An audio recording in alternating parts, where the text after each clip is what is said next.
Hey everyone, and welcome back for another deep dive with us.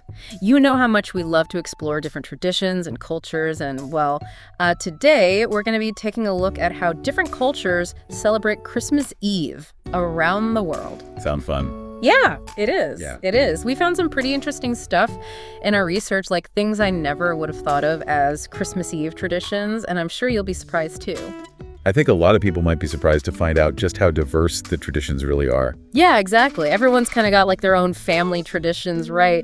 But when you zoom out and look at it globally, it's pretty wild. Oh, absolutely. And it really highlights how one single event can be interpreted and celebrated in so many different ways. For sure, for sure. Okay, so I guess we can jump right in. One that really stood out to me was this tradition in Norway where people hide all their brooms on Christmas Eve. Yeah, that one's a classic example of how older beliefs kind of get woven into holiday traditions. So tell me more about that. What's the story there? So the idea behind it goes back to the old beliefs in witchcraft. Centuries ago in Norway, they believed that witches and evil spirits were extra active on Christmas Eve.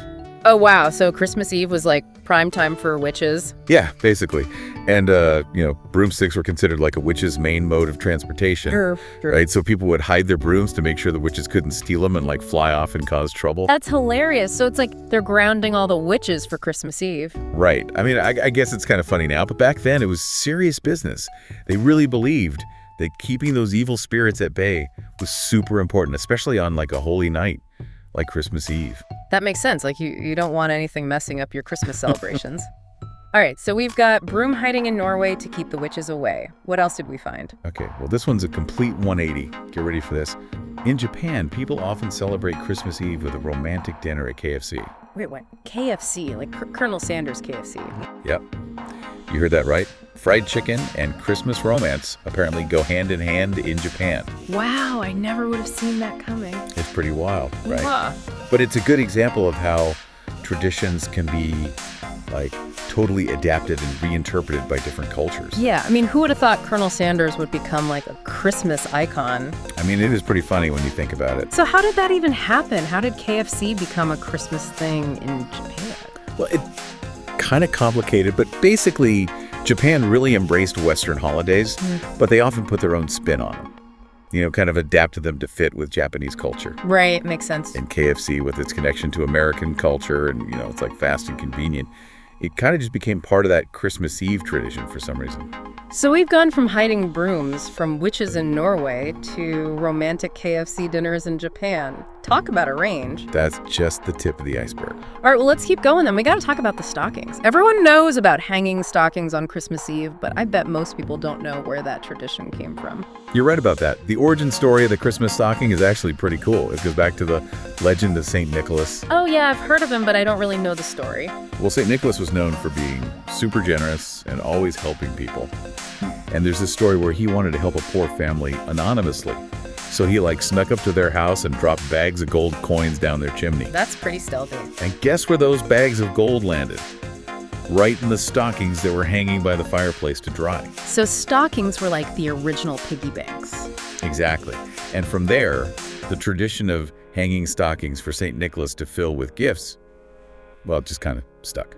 That's pretty cool. It's amazing how everyday objects can become part of these magical traditions. Yeah, and it shows how traditions evolve over time too. They start in one place for a specific reason, and then they spread and change and take on new meanings. Absolutely. Speaking of unique traditions, we got to talk about Mexico too. They have some super vibrant Christmas Eve celebrations. Oh, for sure.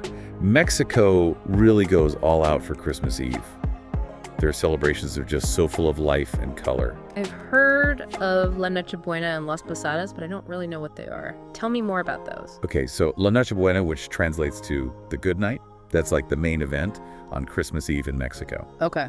It's when families gather for this huge late-night feast, often followed by going to midnight mass. So that sounds lovely. All the family together late at night, enjoying good food, and then heading to church. Yeah.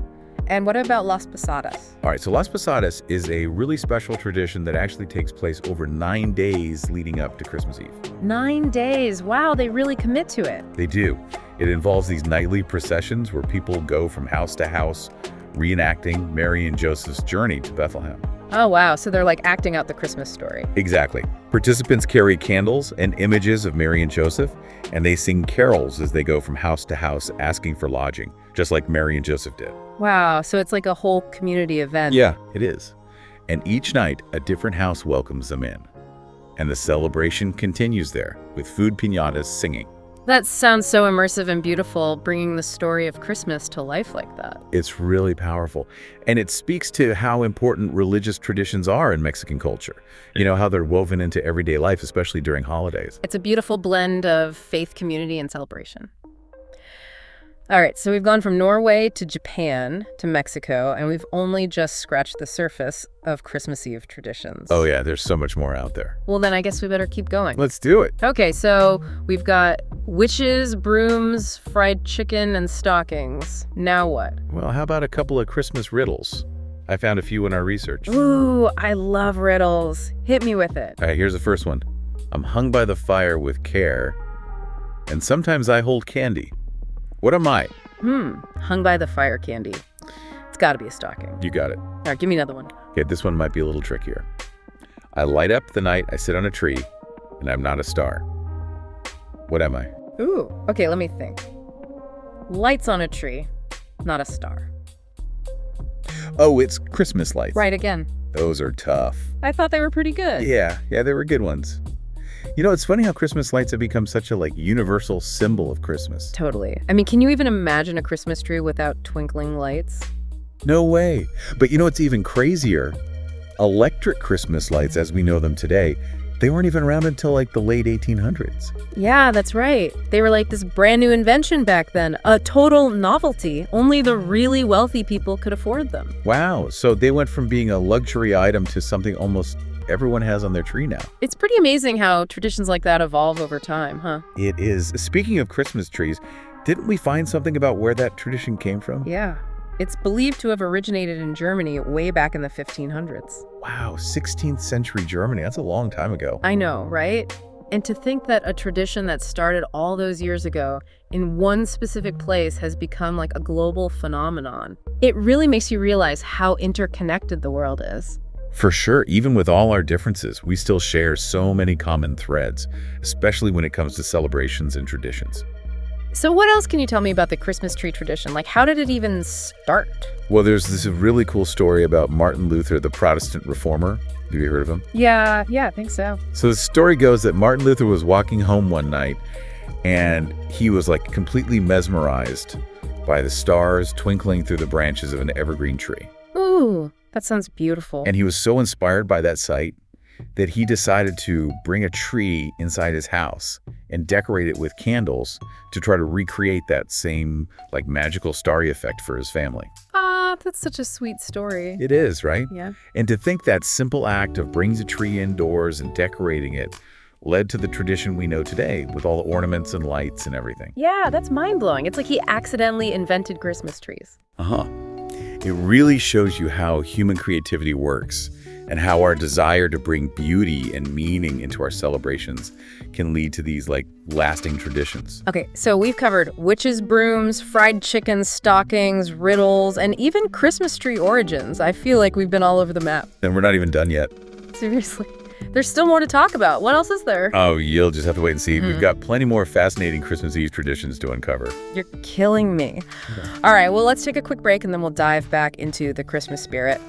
Man, we covered some serious ground tonight, huh? We did. From Norway to Japan to Mexico and everything in between. Witches, brooms, fried chicken, you name it. We Yeah. really got a taste of how diverse Christmas Eve traditions can be. And the best part is we only scratched the surface. I know, right? There's just so much out there. And it makes you think about what other crazy Christmas Eve traditions are happening around the world that we don't even know about. Exactly. Every culture has its own unique way of celebrating, and that's what makes it so fascinating. Absolutely. It really highlights how interconnected we are, even with all our differences. You know, at the end of the day, we're all just trying to find ways to connect and celebrate and find meaning during these special times of year. I think that's a beautiful way to put it. It's a reminder that there's always more to learn, more perspectives to consider, and more stories to uncover. Couldn't have said it better myself. But you know what I'm really curious about now? With that, I want to hear from our listeners. What are some of your favorite Christmas Eve traditions? Do you have any special family customs that have been passed down through generations, or maybe you've picked up some unique traditions from other cultures? Yeah, we'd love to hear about the special ways you celebrate Christmas Eve, no matter where you are in the world. So if you're feeling festive, head over to our social media and share your stories and discoveries with us. We always love hearing from you guys. And that's a wrap on another deep dive. Thanks for joining us, everyone. Until next time, keep exploring, keep learning, and keep diving deep into the fascinating world around us. Happy holidays.